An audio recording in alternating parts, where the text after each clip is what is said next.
Assalamualaikum warahmatullahi wabarakatuh. Saya Zainabul Jamila di sini akan melengkapi tugas linguistik umum tentang kajian fonologi. Bagaimana dengan pengertian fonologi? Berdasarkan asal katanya, fonologi dari fon yang berarti bunyi dan logos yang berarti ilmu. Dengan demikian, fonologi berarti ilmu tentang bunyi. Bunyi yang dimaksud adalah bunyi bahasa. Bunyi bahasa adalah bunyi yang dihasilkan oleh alat ucap manusia atau disebut dengan organ artikulatoris. Contoh alat ucap manusia seperti bibir, gigi, lidah, rongga hidung, dan sebagainya. Fonologi merupakan cabang linguistik yang mengkaji sistem bunyi sebuah bahasa. Roger Les, Dahlan Ahmad, dan Chris Sanjaya menyatakan bahwa dalam arti sempit, fonologi sebagai subdisiplin ilmu bahasa mempelajari fungsi bunyi bahasa. Di samping mempelajari fungsi, perilaku, serta organisasi bunyi sebagai unsur linguistik, fonologi juga mempelajari bunyi sebagai fenomena dalam dunia fisiologikal, anatomikal, psikologikal, dan neurologikal manusia yang produksi bunyi-bunyi tersebut. Bidang linguistik itu disebut dengan fonetik. Hal itu senada dengan yang dikemukakan Robbins, yaitu fonologi adalah bagian linguistik yang mempelajari pola organisasi bahasa dalam kaitannya dengan ciri-ciri dan kategori fonetis. Sedangkan fonetik adalah bagian linguistik yang mempelajari alat ucap. Berdasarkan pengertian fonologi yang dikemukakan para linguis tersebut, terdapat dua istilah, yaitu fonetik dan fonologi. Roger Lois, Dahlan Ahmad, dan Chris Sanjaya menyatakan bahwa fonologi memiliki arti luas dan arti sempit. Fonologi dalam arti luas berarti fonologi tersebut mencakup fonemik dan fonetik. Dengan demikian, kajian fonologi tidak sekedar pada organisasi bunyi berupa sistem dan pola bunyi, tetapi juga mengkaji bagaimana bunyi-bunyi tersebut diucapkan, termasuk organ ucapnya juga. Pengertian fonologi dalam arti luas tersebut digunakan oleh para linguis di Inggris.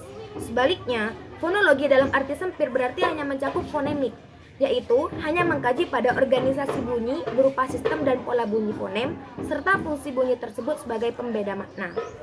Nah, lanjut pada yang selanjutnya tentang premis dan hipotesis dalam fonologi. Sebagai suatu ilmu, objek kajian fonologi adalah bunyi, bahasa, atau bunyi ujar yang juga memiliki premis-premis atau hipotesis. Premis adalah sejenis pokok-pokok pikiran tentang sifat-sifat bunyi secara umum atau universal. Sehubungan dengan hal itu, terdapat dua premis bunyi bahasa, yaitu pertama, bunyi-bunyi bahasa cenderung membentuk pola-pola simetris, dan yang kedua, bunyi-bunyi bahasa cenderung saling mempengaruhi. Selain dua premis tersebut, fonologi juga memiliki hipotesis yang dijadikan dasar analisisnya sebagai berikut. Bunyi-bunyi yang secara fonetis mirip harus dianggap sebagai fonem yang berbeda apabila bunyi-bunyi yang secara fonetis mirip itu kontras dalam pasangan minimal.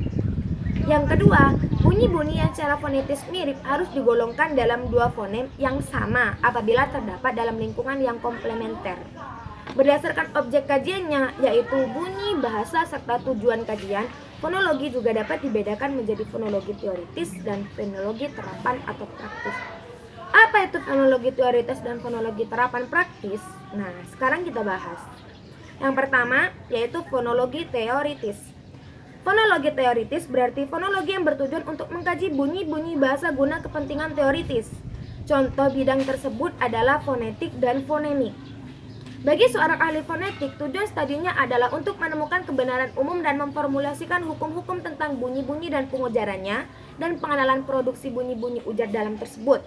Di samping itu, tujuan teoritis dari studi fonetik adalah untuk mendeskripsikan, mengklasifikasikan, dan menunjukkan fungsi hubungan yang satu dengan yang lain. Dan yang kedua yaitu fonologi terapan.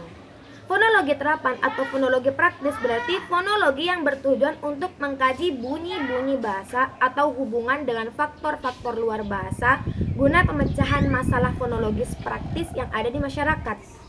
Contoh dalam kajian fonetik adalah pengkajian terhadap produksi bunyi bahasa berkaitan dalam bidang-bidang interdisipliner, misalnya pengajaran bahasa dan terapi wicara.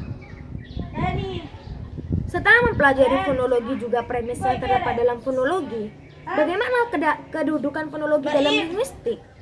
Pertama, dalam bidang morfologi yang berbicara tentang proses pembentukan kata, kedudukan fonologi berfungsi untuk menjelaskan proses pembentukan kata hingga variasi yang muncul dalam pembentukan kata. Kedua, dalam bidang sintaksis atau ilmu tentang kalimat, kedudukan fonologi berfungsi untuk membedakan makna kalimat dari segi jeda, tekanan, dan intonasi. Ketiga, Dalam bidang semantik, kedudukan fonologi berfungsi untuk membedakan kapan sebuah variasi bunyi dapat digunakan.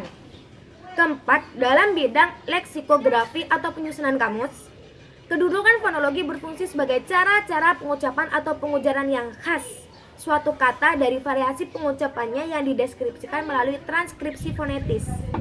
Kelima, dalam bidang dialektoknologi, kedudukan fonologi berfungsi sebagai salah satu data yang dijadikan dasar penghitungan untuk menentukan status dialek dan pematerinya. Keenam, dalam